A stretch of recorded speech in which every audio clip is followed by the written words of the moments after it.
Hello, it's just me today. So I hope you've got lots and lots of questions for me today. I hope you've been stocking them up for the week. Naomi's away enjoying herself on holiday, so she's left me holding the fort for the next 2 weeks whilst she's away. I'm just looking to see if anybody's coming up. I can't see anyone arriving yet, so I hope you're not going to desert me and leave me on my own for the whole session.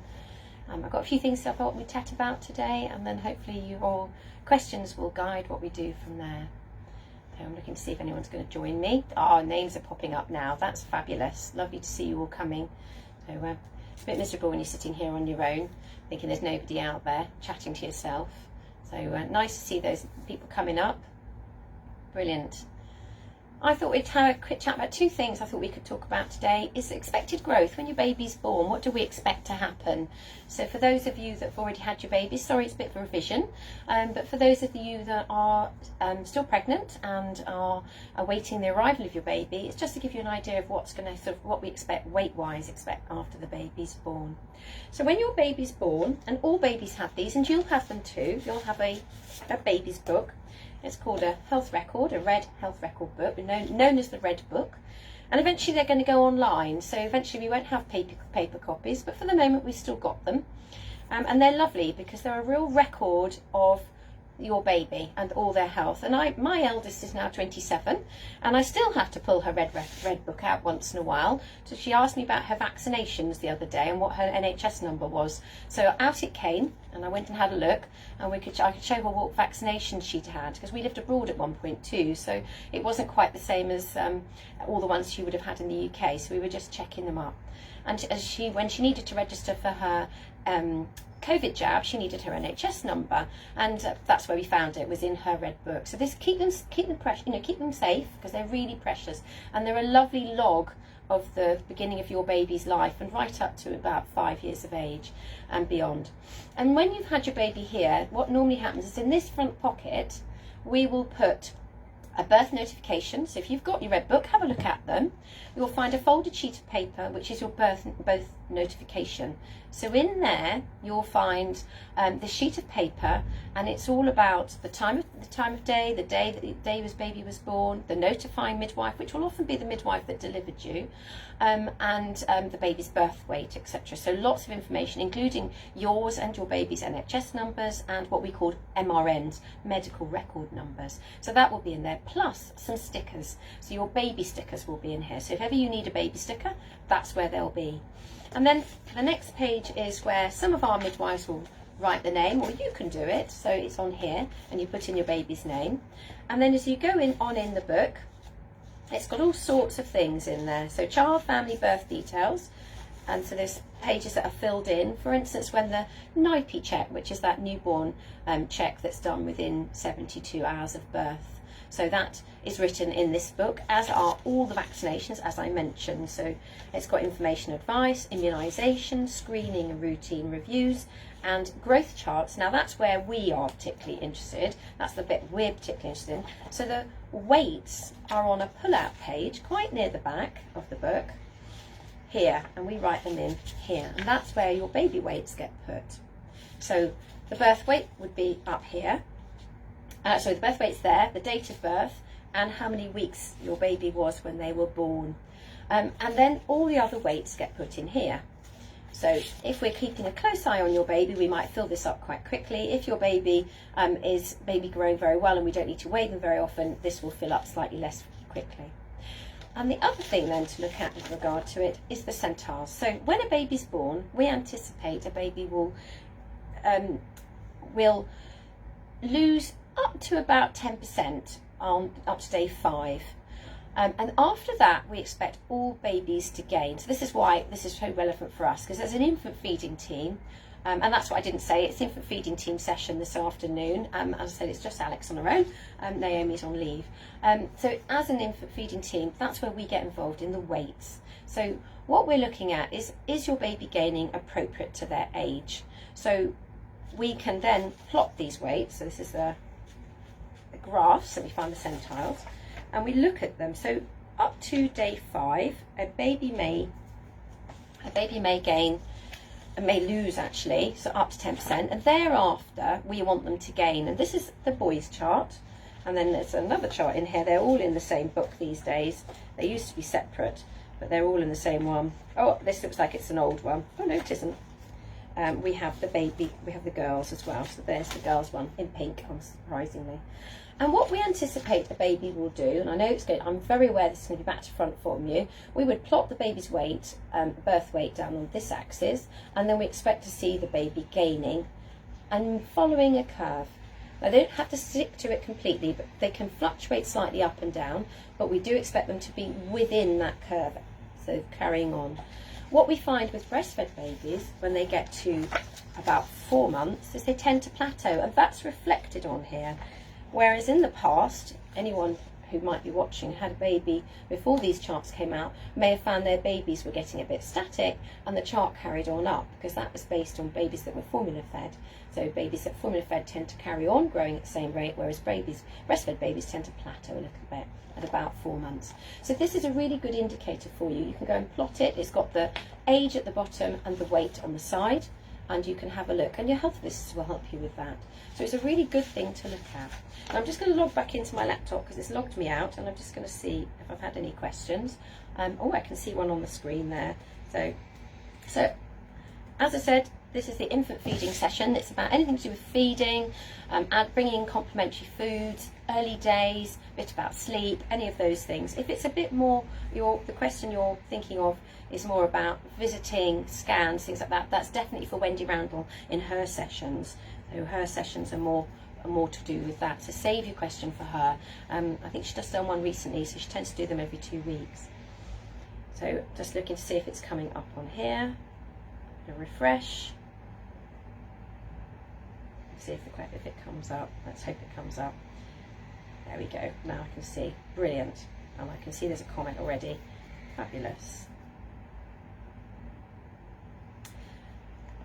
Ellie has said, and it's relevant to the chart, how come height and length isn't tracked from birth, only weight?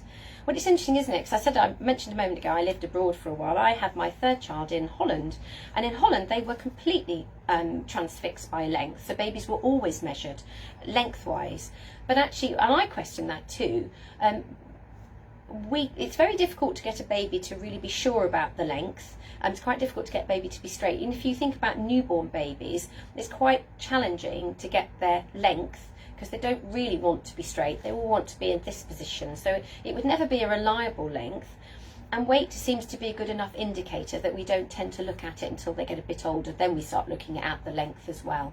So I think it will vary from place to place. As I say, in the Netherlands, and they are one of the tallest nations in the world, they really like to look at the length. And needless to say, because I'm extremely short, my children were very small, and they were having, sort of little blue kittens about the fact that my children were so tiny. But just in the end, they just looked at me and my husband and went, well, that's not so surprising, is it? And that's the other thing to say about it, is on the centiles, it's looking at a complete spectrum. So if we look at a baby girl's weight, and you won't be able to see it particularly clearly, but you might be able to just see there are lines.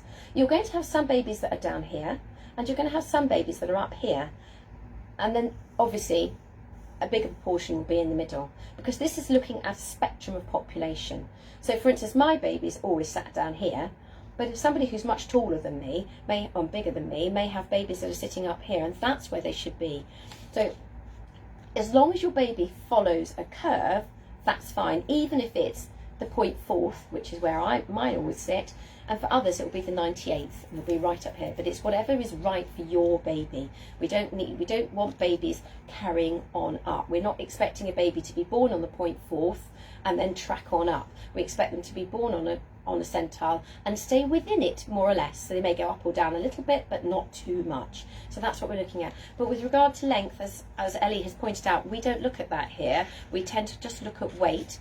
And once you're with your health visitors, then you might start looking at it. And the head circumference is the other one that's in here. Again, we don't tend to look at that as a norm in the UK. So it tends to be just weight that we're looking at. And some babies you can see will grow longer. I mean, your parents will tell you, because they start to grow out of their baby grows, and they start pushing down the bottom of them. But it's that weight is a very good indicator of what's going on. So, just moving on to what Alice has said. Alice has said, just popping in to say thanks for all the support for me and Oscar. He's now now nearly 12 weeks and feeding really well. I just wondered if there were any tips for distracted babies and babies yelling at the boob halfway through a feed. I think we've covered this once before. Thinking about, and I know, just thinking about what we said that time, you can get some really good necklaces. You could make your own, like cotton reels and things like that, something robust, something that is around your neck that distracts the baby, so it keeps them close, rather than the ones who start looking over the shoulder. Because we know that, you know, when babies start becoming very interactive, they're a bit like, well, I want to know what else is going on. They want to be looking around them. So you can buy necklaces. Have a look online. I've seen some great ones. They tend to be nice and chunky, very robust for pulling on, and very colourful. So something fun around your neck that they can pull on and that they can hold. It might be to have some texture to it too, will help keep babies looking towards you and carrying on with feeding rather than being distracted around them. So that might be worth a try. And Alice, thank you very much for your comment. I'm glad that you've found it useful, and well done for getting to 12 weeks. So it's really good news. So keep the comments coming. So anyway, but going back to the red book, so thinking about, it also has sections about what the development. So it has a lovely pages, I think 44 and 45. Let me just check there's any more on the other pages.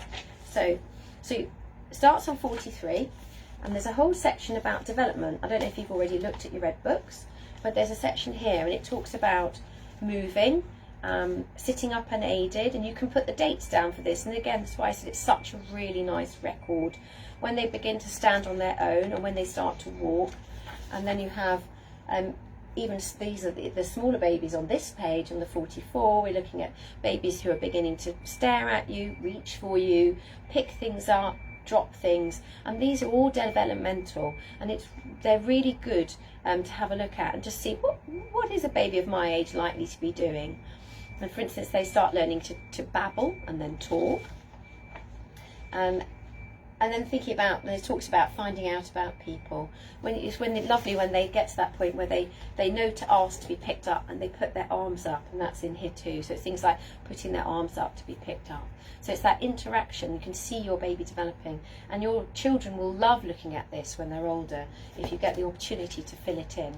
Now, if you're anything like me, your first one will be filled in, and the second and third, in my case, are not. So my poor younger children have not really got very full red books, but the first one does, and I think that's quite often the case, poor loves.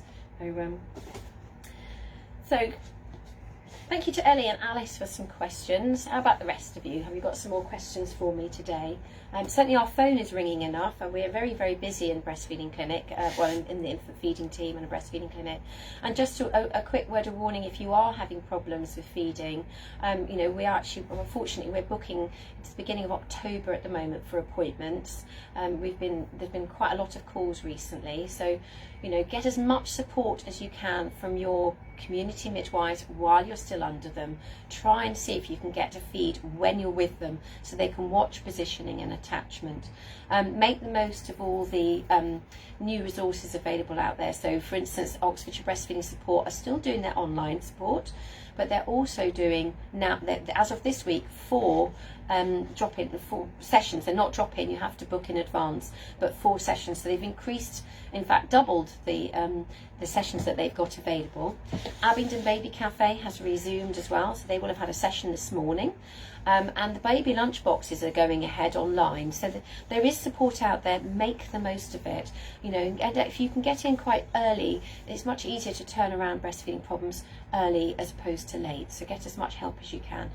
And if that's not sorting you, you know, if that's really not enough, then do by all means get in touch with us. But I'm just saying, you know, at the moment we are quite busy. We are finding that we're booking away in advance. We will give you as much support as we can over the phone if we can't see you quickly, and we will email information out to you. And just to remind you that we have some videos online. If you go to our web page, the infant feeding web page, if you go to OUH, which is the hospital, OUH, maternity feeding, there's a link to some online resources that we put together, some videos about positioning and attachment, skin to skin, responsive feeding, relationship building.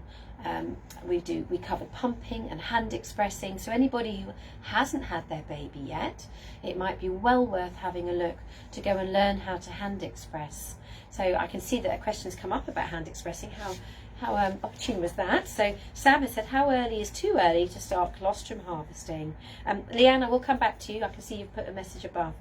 Sam, we don't really want you doing it before 37 weeks. You can have a go, just see if you can, have a little practice at 36, but don't start collecting, don't start doing it frequently until you get to 37.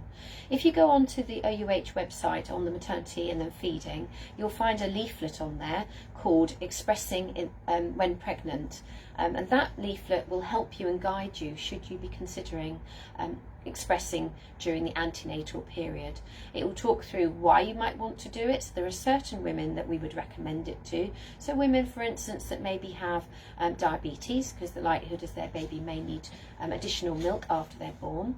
For women who are expecting their baby to go to the neonatal unit, or babies that are thought may be small for gestational age, for small babies. So if we're saying to you, it looks like your baby's going to be quite small when they're born, or babies that, we can have babies that are what we call IGR, so uterine growth retardation, so babies that are really quite small, or babies that are just a bit smaller than we're expecting. So those mothers may be wanting to consider expressing before they have their baby. But 37 weeks, Sam, is when we really start it.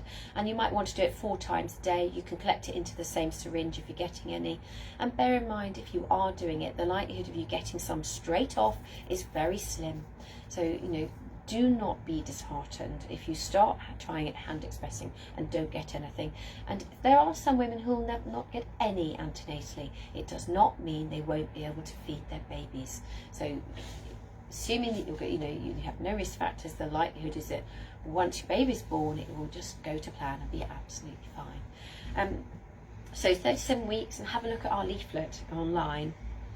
Let's just see what else we've got on here. So Ellie came back, said, I've just been wondering if it's ever looked into further why some people's milk doesn't come in. Mine never did, even with the help from the infant feeding team and pumping until 12 weeks. I'd like answers, but feel like this doesn't get explored by doctors. I'd like to breastfeed my next baby, but don't want to go through the stress of no or low supply I went through before, and the grief of not being able to breastfeed. Oh, Ellie, and it is grief. It really is grief. I agree. There isn't enough research into these sort of problems. I think, unfortunately, it's still considered that you have an alternative, albeit, from our point of view, not what we would be hoping. And I totally agree that there isn't enough research into why some women don't produce milk. We know that there are some risk factors that put women at increased likelihood of struggling to increase their milk supply. Things like when women maybe don't develop their breasts, particularly in adolescence, women who have polycystic ovaries, women who have hypothyroidism. We know that diabetes can impact a little bit in the early days because there's the need for insulin both for the body and both for producing milk, because it isn't just prolactin and oxytocin. So we know that these sort of women will struggle, and women who maybe have struggled to become pregnant. So if they've struggled with conception and have needed to have fertility treatment, and I'm thinking about the maternal side of it as opposed to the paternal side of it. So if it's thought to be because of something to do with the woman, then these sort of women we will be on high alert, thinking they might struggle. So I totally agree, there isn't enough research done into it. I don't know what area of work you work in, but it would be great if we could get more research into why some women really struggle to get a milk supply. But I really feel for you, Ellie. Now, I can't remember, Ellie, if this was your first baby, but obviously if it was, then we would, and regardless, we would obviously offer you an antenatal appointment, and we would go through everything that happened last time. We'd get your notes, we'd have a chat about what happened to you last time, what we did, and whether we can try and change things for you. And anyone else out there who thinks they've got any of those risk factors that I've just mentioned, if you haven't been offered an antenatal appointment with us, then talk to your midwives and ask them if it's appropriate to be, for you to have an appointment with us. When I say an appointment, it's a telephone appointment, but really and truly that really is all it needs to be. It's a discussion about what's happened, if you've already had a baby, or your situation if you haven't, and why there might be a risk factor for you producing milk. And what we do is put a plan in place that goes onto the computer record so that everybody can see it for when the baby's born, so that we give you the best possible chance of achieving a milk supply, whether that be a full milk supply or a partial milk supply. Because remember, we maximise on breast milk. Any breastfeeding, any breast milk is beneficial to a baby, even if that baby does need to have formula to achieve its optimal growth and, you know, follow those centiles that we've already mentioned. So if a baby isn't doing that on mother's milk alone, then we would be looking at this baby having to have additional milk, and that would normally be formula. So, but as long as, you know, but we would always maximise the breast milk a baby's getting, and that time breastfeeding, because those two are still irreplaceable even when a baby's getting additional milk. So Ellie, I really feel for you, and I think your use of the word grief is a perfect word. There's been work done into women who have struggled to feed, and in the past people have used the word failure, and the other people have used the word grief, and I think grief is a much better word, because it better describes that feeling of not doing what you expected to be able to do, and that's a much better word for it, because it is grieving what you had hoped to happen. So I'm really sorry about that, Ellie, but keep in touch with us should you go on to have another baby. Leanne has said, thanks for your advice last week. So far Lyra's tried cucumber, green beans, carrots, cauliflower, golden beetroot and pear. We're all enjoying the weaning journey. I bet you're enjoying those nappies too, Leanne. I bet they're great fun. So lovely. They must be hilarious, because you start seeing it coming through. You'll see it when the nappies come, and they'll have all these splodges of stuff in that look so different to the yellow stools of a breastfed baby. But enjoy. And the mess. Sam Campbell said, thank you after I answered her. Charlotte said, hey Alex, hope you're well, and Nisha's loving time in Devon still. Oh, Charlotte, it's so lovely to think you're still in Devon. I hope the weather's as beautiful as it is here today. I'm looking out, because we're on level 7, I'm looking out across the Oxfordshire countryside, and it couldn't be rivaled. It's absolutely gorgeous. Charlotte said, Alicia is at the moment on the swing and laughing like mad. Oh, isn't it wonderful when they get to that age? Lucy has said, hi, my baby's 5 weeks old and we've got on really well with breastfeeding so far. She's gaining weight really nicely. However, on an evening she becomes really fussy. She gives me feeding cues, but when I try to feed her, she comes on and off the breast, cries and won't be settled. During the day and through the night, she feeds really well. Is there something I can do to help? It's not uncommon that you have a really fussy time in the evening. It usually lasts a couple of hours. Babies will want to go on and off and on and off. They'll feed, they'll come off. The thought is that they're learning how to stock up to be able to go that little bit longer, but I can't guarantee when that will be. I'll be a wealthy woman if I could. As much as possible, go with it. See how you see how you get on. Some mothers choose to maybe express in the morning when they have more milk and use some milk in the evening, and that can be a time a partner might want to give a bottle to, so that may help you. It might make life a little bit easier. But the other thing to bear in mind is that, as you know, when mothers are expressing in the morning, it's often because they've got quite a lot more milk in the morning, and we tend to find we have slightly less milk in the evening. Babies are flow driven, but so if she's going on and she's finding the breast isn't as full as it is at other times of the day, she might be complaining a little bit about that.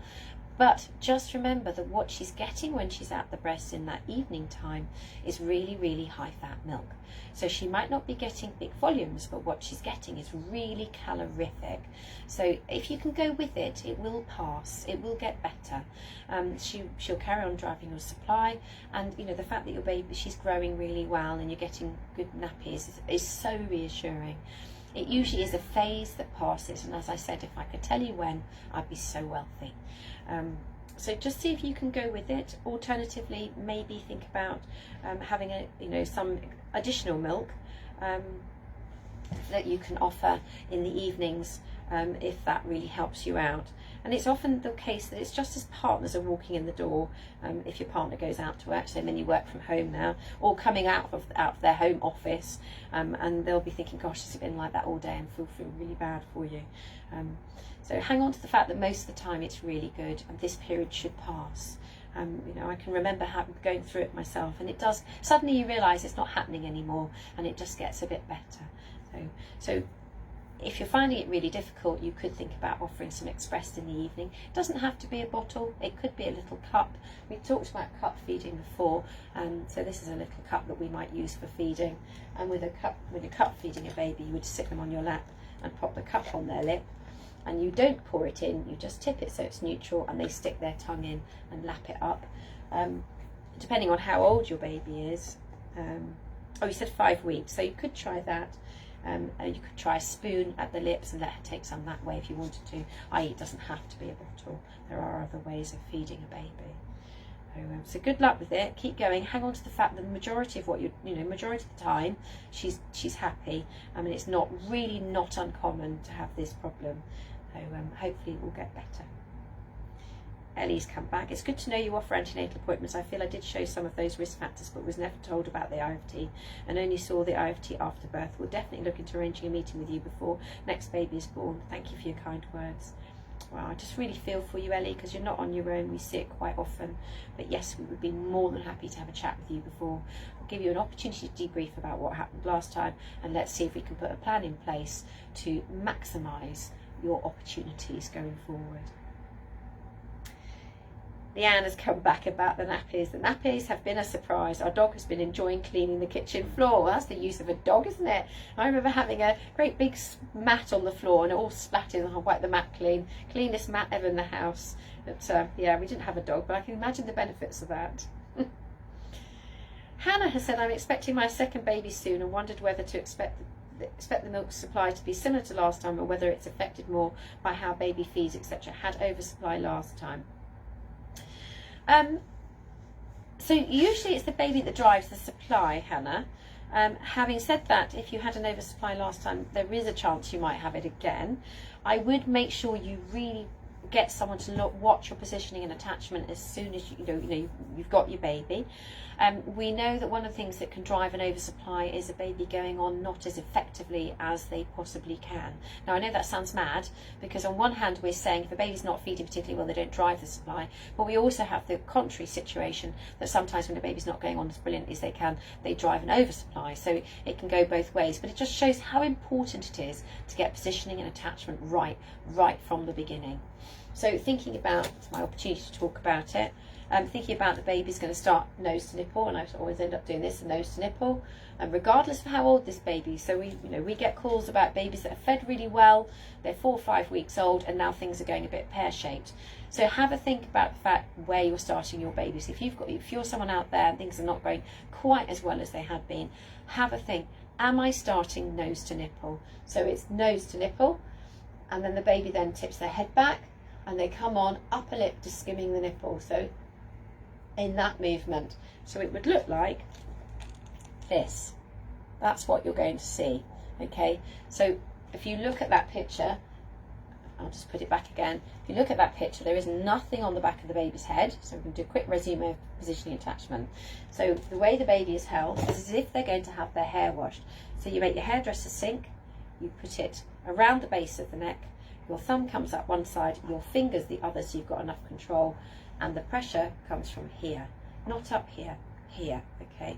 And the baby then starts, choose one of my breasts, the baby starts nose to nipple, then they tip their head back, and then they come on with pressure from here, so they come on in that movement, okay? It's not, they're not hooking over, they're coming on straight. It's very difficult.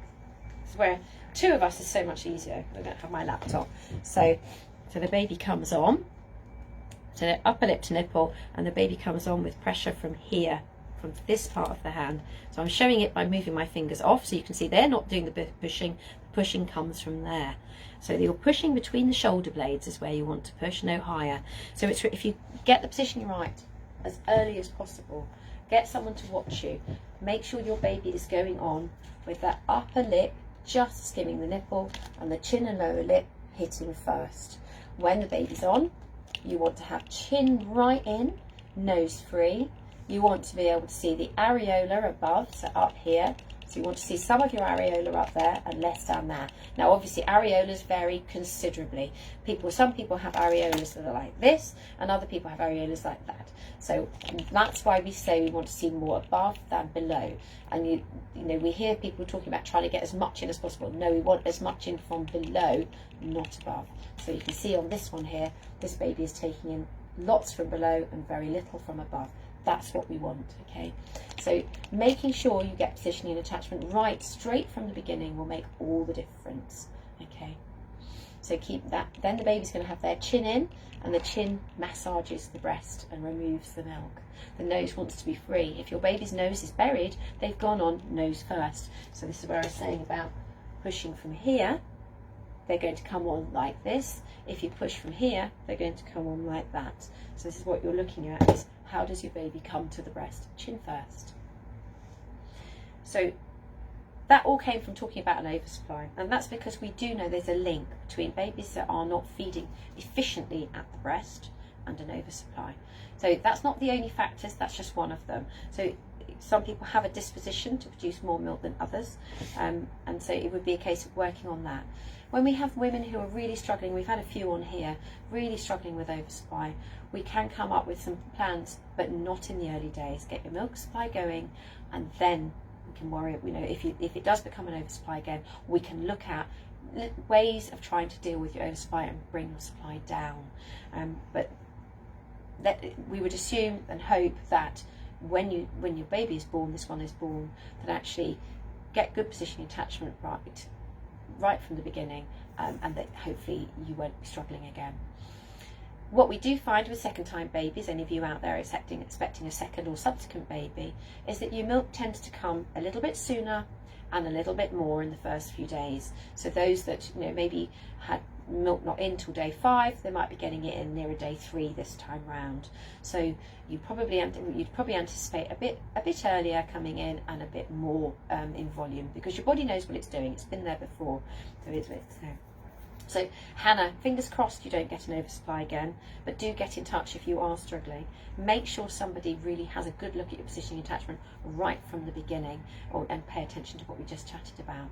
And the more optimal positioning attachment you can get, the more likely you are to be able to regulate your supply. So good luck with that.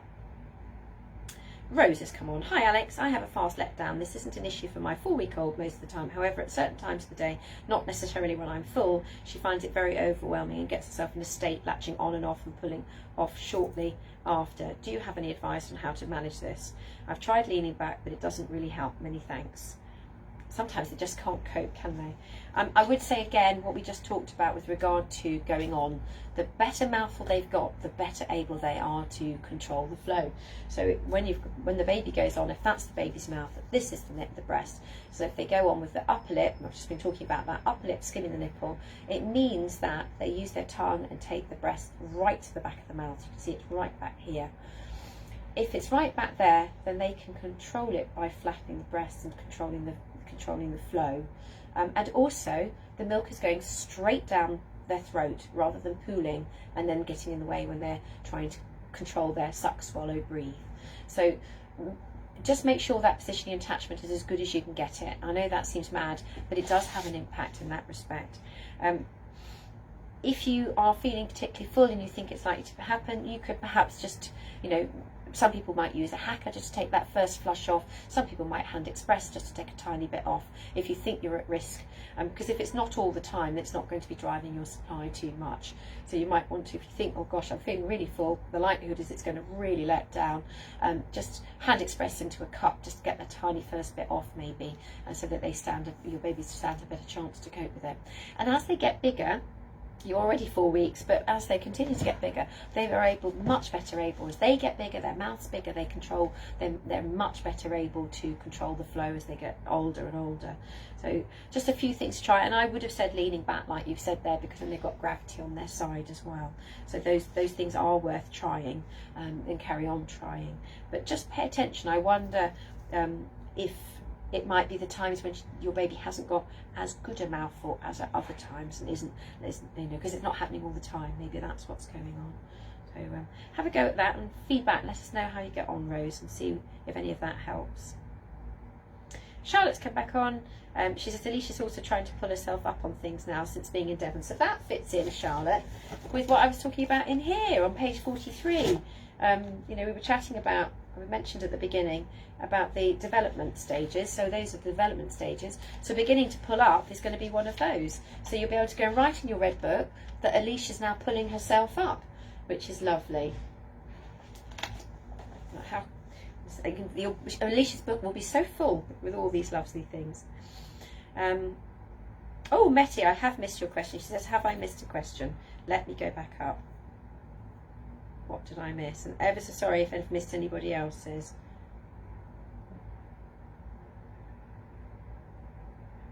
Oh, Metty, it's not come through. Now, we had this problem the other day with Leanne's questions. Can I ask you to repost it? And if it's a long one, they don't see, I think Leanne's was quite a long one. It didn't come through. If it's a long one, maybe do it in two, because I can't see it. I'm really sorry. This happened last week with Leanne as well. She popped a question through and ended up sending it to me on an email. So try posting it again, Metty, and if it's quite a long one, maybe do it in two halves and see, and I'll know then to look for the second half. So please pop it through again. I'm going to move on for the moment, but I'll look out for your question as it comes through. Bonnie has said, my baby boy is 9 weeks old, hates tummy time, but is trying to hold his head up when you hold him up. What's the best advice to help with this? Ooh, good question. That might be more of a health visitor question than me. I think, I don't think babies particularly like tummy time. Most babies aren't very happy. And will your baby do it for a short period of time, maybe? And I think the idea of it is that they're not always lying flat. And we've had a lot of, in the past, babies have always been on their backs. They've not got used to lifting their heads. We've had some babies slightly flatter sided to their heads. So I think don't worry how short it is, but just maybe do it more frequently and see how you get on.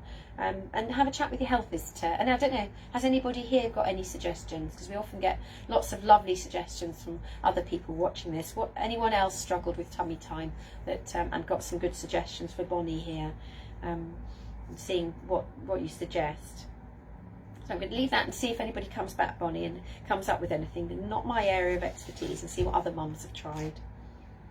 Hannah has said, thank you. Yes, first baby had tongue tie and struggled to feed, so that may have contributed to this oversupply. Absolutely. That would be a very good example of why you might have had it. Had a really helpful antenatal call with IFT already. Oh, brilliant. I'm glad. Well, there you go. That just shows we do them. And I'm glad you found it useful. That's really good. So let's hope this time it's not such an issue. And because we've been in touch with you antenatally, we would follow you up when you're on the wards and come and find you. And hopefully just go fantastic and send you on your way. Tina has said, hi, baby's 4 days old, second baby, one boob and nipple seems fine, a bit of tugging but nothing painful. The other nipple is quite razor blady, especially on first latching. I'm confused about why latching is different on different sides. I have to use cradle hold to feed. Cross cradle rugby ball doesn't actually work. Please can you demo the latching in cradle hold too? Okay.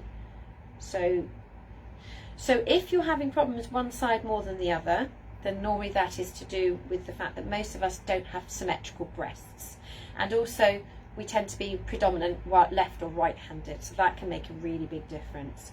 So what we often find is if you are a particularly right-handed mother, so you would be feeding maybe in cross cradle there, then actually taking your baby underarm on that side works better, because if you're very right-handed, your left hand, bear in mind it's reverse for you, but I'm doing it, this is my left hand. Some women will find that really difficult to do that because they're just so right-handed. So actually, in a way, we pretend we have two left breasts. So we use our right hand on the left breast and our right hand on the right breast, and that allows the baby then, it helps you to be more dexterous. As you're thinking about where your breast points, so as I said, most women do not have symmetrical breasts. So maybe this breast points down and out, and this breast is slightly higher. So you're going to think about where your baby comes on. So we always talk about I'm going to do it this way, the angle of the dangle. So if you're thinking about where the breast is, the baby comes on at the angle of the breast. So you can see this baby's coming on at the angle of the breast. What we don't want is this. I don't know if you can see. So this baby, if that baby would not feed well if it's coming on up here. So we want the baby coming on at the angle that the breast points at. So if this baby were coming underarm, it's exactly the same again. Let me turn that way so you can see it. It's exactly the same again. It's coming on at the angle of the breast. So we don't want the baby up here, because that means the breast will fall out of the mouth and the mother will be sore. So you're going to be thinking about the angle. So with underarm, you asked me to show you. Underarm, you're going to be exactly the same. Hairdresser sink, so you're going to hold the baby, so there's nothing on the back of the head. Your fingers and your thumb are supporting the baby, and the pressure still comes from here. So that baby is going to come on with pressure from there. So there's this bit that's pushing. So you're coming on like that. Let me just check that's what you were asking me.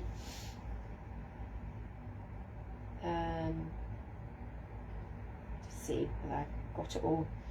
I have to use the cradle hold to feed cross cradle rugby ball. It doesn't work. Please can you demo the latching and cradle hold too? Yeah, so, and the other way you could try is an upright position. So depending on your breasts, an upright position can work really well. So you have a baby sitting across your lap. Now this is where tummy is tummy to mummy. This is the only time it's tummy to mummy. So this is something that got really stuck into the vocabulary of midwives, tummy to mummy, but it only works in an upright position or if a mother's breast points directly in front of her. So like that. That's the only time. Otherwise we go angle of the dangle, because you can see this baby's tipped away. So when the baby is coming on in an upright position, then it would be tummy to mummy. So baby comes in there, and that you hold your baby around their shoulder, under their arms and across the back of the shoulders, and the baby comes on in that position. So that might work for you, Tina. You could perhaps try that position. In this position, what babies tend to do is they're there and they bob and they do this, and mothers can find that a little bit disconcerting, but actually it is all part of the natural way of learning how to breastfeed. And what they'll do is they'll be like that, and you'll be supporting them like this, fingers around the back, thumbs around the front. You don't need to do anything else. The baby will be absolutely fine. They bob and then they attach. And if you can see that they're there with a lovely wide mouth, you bring them in. Pressure on the shoulders. So they're coming on. This is where I wish this would Velcro onto my uniform. It'd make life a lot easier. They come on in that movement. Okay? So an upright position might work quite well as well. So I hope that answers what you were asking, Tina. So it's what you're trying to do there. See how you get on. And obviously 4 days. So actually, at a 4-day-old baby, you're still under your community midwives. Make the most of it. So when you've got a midwifery appointment, take your baby and see if they can quickly watch you feeding. Now I know it's tight. It's, you know, the appointments are tight, and all the midwives are, you know, are busy too. But actually, make the most of the support that someone can watch you feeding your baby. Get them to have a quick peek. So see if you can do that, because you know you're still within the remit of the midwifery teams at the moment, so make the most of it. Oh, that was my last question. So I think Metty was going to try and put it in again. Let me refresh and see if it's come through. So we were having fun and games last week. Aha! I have got a few bits more. There it is. Brilliant. Right, Metty's message has come through. And okay, so I've answered Tina. Hopefully that's all right. And Rose has come back saying thank you for the messages to her. Metty just put hers through. Right. Says, hi Alex, I'm going to try and split the message into 2 posts so it's not too long. Came to see you last week, you did, with Rosie. I have issues with my right breast hurting, currently using Nipple Shield. Rosie was very well behaved in front of you, and fed without the Nipple Shield. Isn't it always the way? Fed without a Nipple Shield and didn't give me any pain. However, as soon as we got home, the pain started again. I continue to work on her latching, but is there anything else I can do? Despite a good latch, I'm still in pain if I feed without the Nipple Shield. Have I got all of that then? I think that's all of it now. Right, so I think it's just looking again, Metty, at what happened, you know, what we did together. Remember, one of the things that we often say is millimetres make a difference. So make sure you're not moving your breast.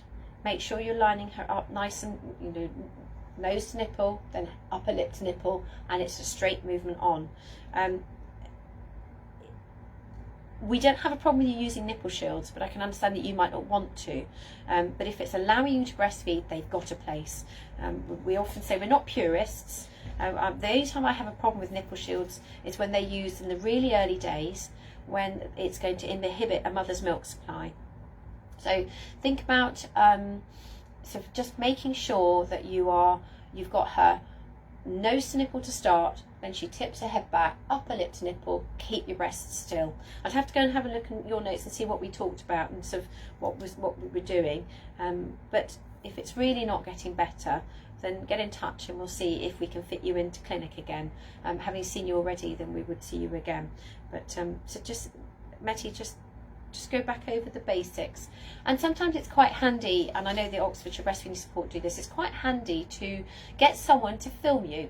So maybe get your partner to film you while you put the baby on the breast, because what often mums don't realise they're doing is they're moving the breast, or they're hooking the baby. So I said about the hooking, we want your babies to come on in a straight movement. It's a straight movement, not a hook movement. We don't want any of this going on. So we want them to come on like this. So if you get someone to film you, then actually you could you may be able to see it. And if you want, you could film it and send it to me, and I'll have a look and see if I can see anything that might help you, might improve your positioning and attachment. So because we did get it right, which means it's feasible, you can do it. Also think about where you're sitting, Metty, because our chairs are really low, so they're really comfortable for feeding. Have you got some blocks under your feet? Have you got no arms on the chair? Because that makes a difference too. So just think about where you're sitting. Do you need more support for your arm? These things will all make a difference. So thinking about, can you get a nice sustainable position, and then think about how you're bringing your baby to the breast. But have a go at maybe getting your partner to film your positioning attachment, and if you can't see a problem with it, maybe send it to me and I'll see if I can see anything on it. And in the meantime, because I know the clinics are booked right into October and that's quite a long way off, but I could definitely look at a little video. So okay, I hope that helps, Metty, and well done for getting your question through. It did finally come through. Right, Tina's come back. Bonnie, carrying baby up. Yeah, carrying baby in a sling counts as tummy time too. Perfect, that's a great answer. Yes, because it is, because they'll put their heads back, won't they? And slings are fabulous. We absolutely adore slings. They're such a good way to meet your baby's needs for closeness and comfort. I think we talk about this every time we're on here. We talk about how every interaction with your baby, whether it's a stroke, a cuddle, a kiss, a song, a chat, a feed, you are bathing your baby in oxytocin. So oxytocin is being generated in your baby's body, and it goes through their brain and it builds and grows a baby's brain. So babies' brains are fertilized by oxytocin. Having babies in a sling meets all their needs for closeness and comfort, and it allows you to be responsive to your baby. So think about that closeness and comfort.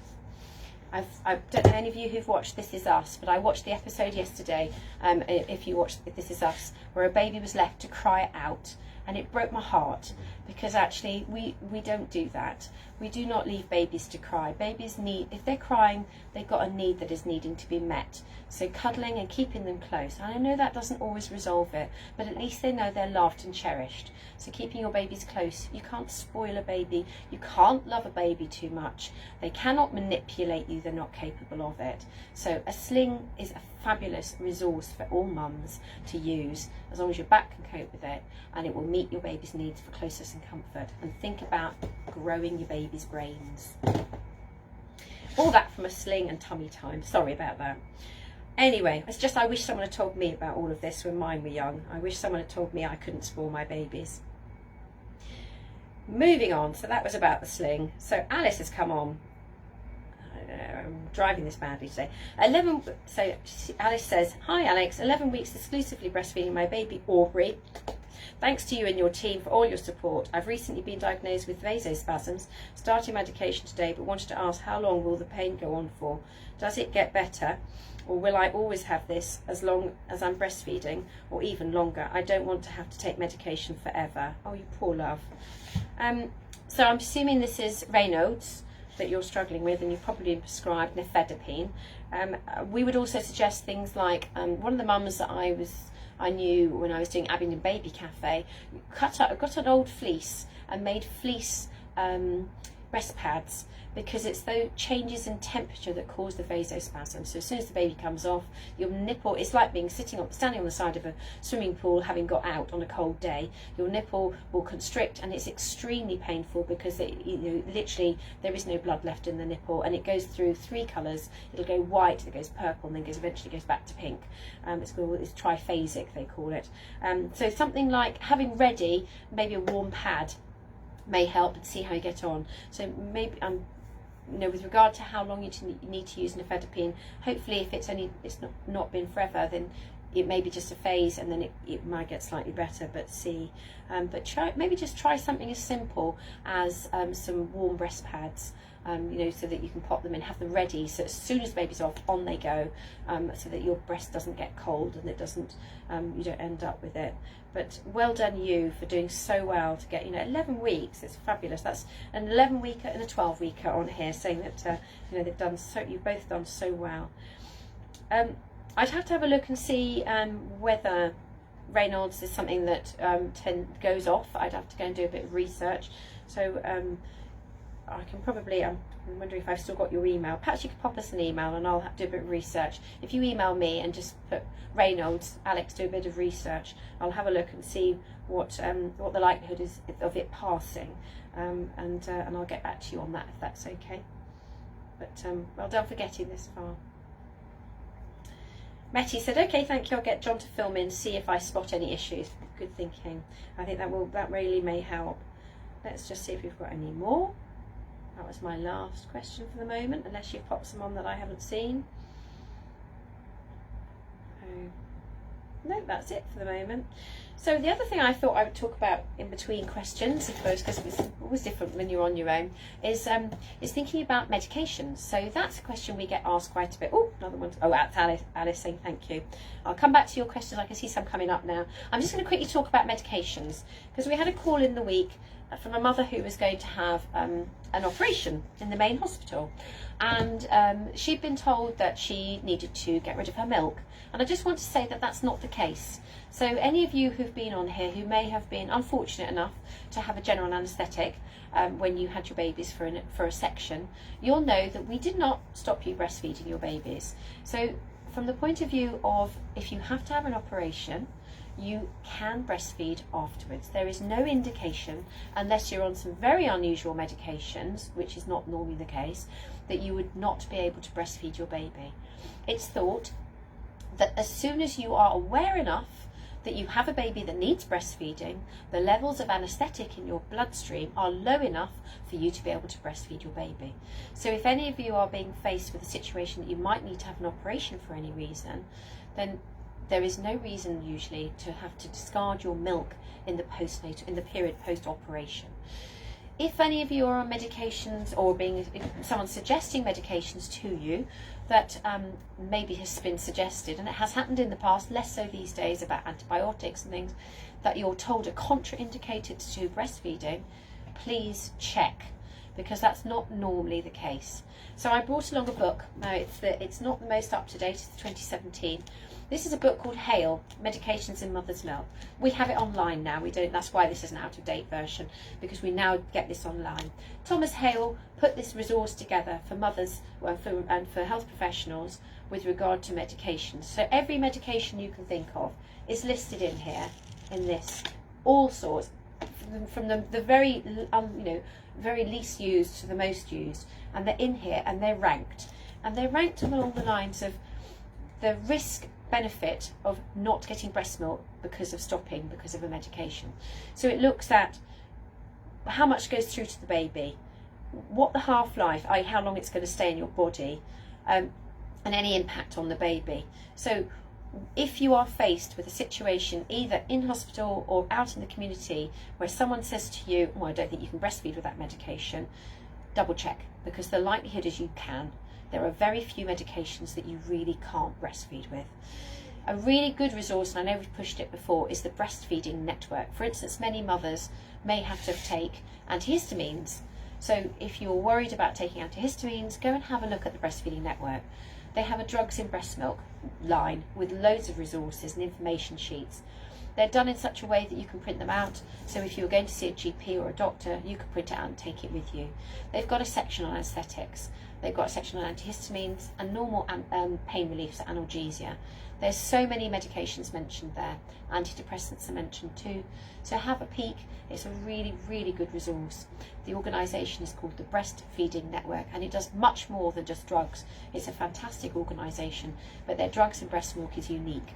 Their resources there, that is quite unique, and it's a fabulous, accessible resource for all parents. Right, I'm aware that a few more questions flurried in then. Where did we get to? That was Letty. We did Letty, and then she said thank you. All right. Lisa has said, hi there, my little one is 7 weeks tomorrow and I'm not breastfeeding, and I just wanted to ask if it's normal to still be leaking. I do keep getting tingling sensation and can be quite painful. Should I see a GP, or is it normal to have these symptoms still?